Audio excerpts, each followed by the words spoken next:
Luca, new Pixar film out theatrically and on Disney Plus. It tells the story of a humanoid fishman boy named Luca who lives with his family in the sea off the coast of Italy. Since humans on the surface fear sea monsters, Luca is strictly forbidden to ever from his parents to ever, venture out. One day he does do that anyway, following another boy from his species. And as it turns out, they all have this magical power where outside of the water they turn into regular humans. But anytime they get wet, they turn back into their normal selves, even if it's just part of their body, like a hand gets wet or something, and the gills start showing up and scales and so on. So the two boys end up going on land to explore.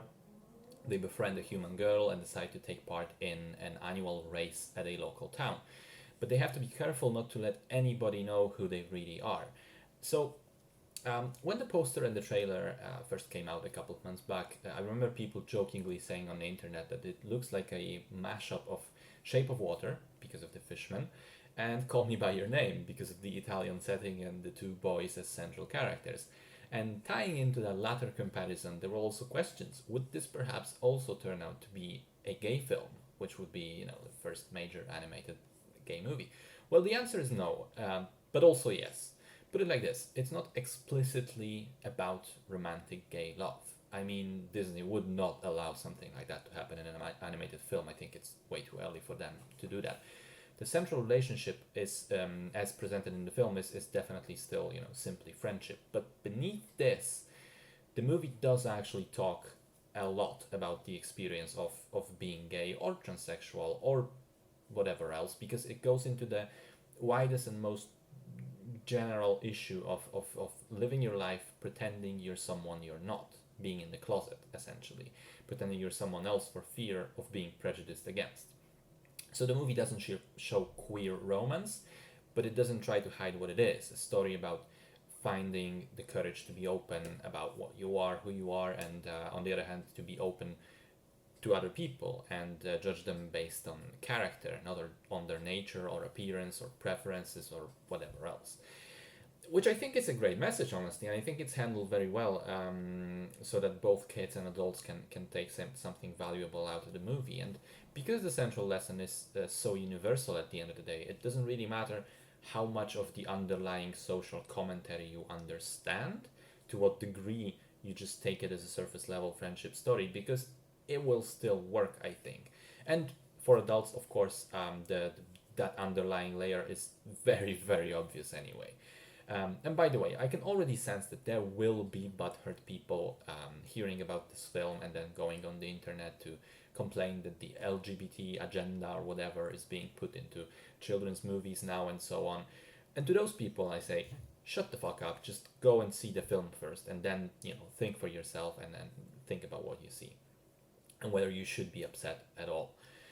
Second major thing that I want to talk about is the visuals.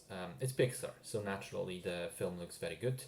Particularly the environments and weather effects and water are absolutely top notch. The water especially. I mean, it looks like it's just shot for real and not animated. But there is one thing I'm starting to notice lately in some of the Pixar movies, and it's that they begin to have a specific art style. Like, you look at the characters and they look and move a certain way, and for the humanoid characters especially, you begin to recognize those similarities between movies. And to me, that one of the things about Pixar was that historically, compared especially to other animation studios like DreamWorks or Disney Animation, is that they didn't have a specific style. Each of their movies was done in a completely new and unique way. They didn't really look very similar to one another. They didn't box themselves in because of the process behind the movie's creation, which was that famously they almost never started with a story, but rather with an aspect of technology that they wanted to make breakthroughs in. And then they built the story around that to fit whatever they wanted to animate at the time. So, for example, A Bug's Life was made because Pixar wanted to work in environments. Monsters Inc., rendering realistic hair. Finding Nemo, water physics. Cars, particle physics with all the dust and sand and so on. I feel like the studio is now slowly moving away from that, and I fear it may lead to fewer groundbreaking leaps in their technology and ability but also they're kind of boxing themselves in stylistically into making movies that end up looking similar to one another. And perhaps that won't happen. Perhaps it's just needless worrying. But in Luca specifically, while it was a beautiful movie to watch, still there was really nothing in it that would make me think, "Wow, I have not seen this in an animated movie ever before." All the other stuff in the film, the dialogue, voice acting, music, I liked that a lot. I enjoyed all the scenes featuring food, specifically pasta.